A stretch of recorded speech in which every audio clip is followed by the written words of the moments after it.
ভাই ভিডিওটা ধাক্কা দিয়েন না, খুবই গুরুত্বপূর্ণ কথা বলেছেন। অবশ্যই ওনার কথাগুলো শুনে যাবেন এবং ভিডিওটা ভালো লাগলে বেশি বেশি করে শেয়ার করবেন। আগে ওনার কথাগুলো শুনেন। মাননীয় প্রধান উপদেষ্টা একটি কথা, সেই কথাটা আমি ঠিক মর্ম বুঝতে পারছি না, তাই আপনাদের সামনে উপস্থাপন করছি। তিনি বারবার বলেছেন যে আগামী নির্বাচন হবে সর্বশ্রেষ্ঠ উৎসব মুখর নির্বাচন।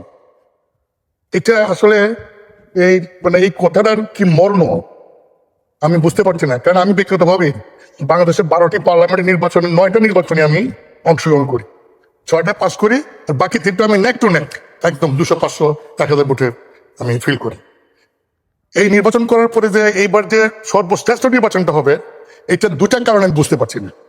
একটা কারণ হলো যে সবসময় নির্বাচনের আগে আমরা দেখি নির্বাচনকে সুষ্ঠু করার জন্য প্রথমেই কিন্তু নির্বাচন কমিশনের পক্ষ থেকে যখন শিডিউল ডিক্লেয়ার করা হয়, তারপরে কিন্তু বিভিন্ন আইন শৃঙ্খলা বাহিনী দিয়ে অস্ত্র উদ্ধার, সন্ত্রাস নিয়ন্ত্রণ এবং দাগি আসামি যারা যারা আইন শৃঙ্খলা পরিস্থিতি অবনতি করতে পারে তাদের গ্রেপ্তারের জন্য একটা অভিযান পরিচালনা করা হয়।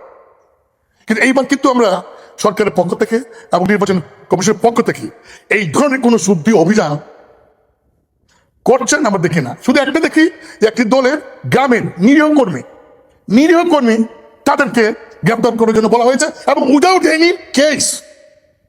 রাষ্ট্রে গুরুত্বপূর্ণ ব্যক্তিরা বলছেন নো কেস, অমুক দলের কর্মী যেই হোক গ্রেপ্তার করো। এটা কি ধরনের বিচার?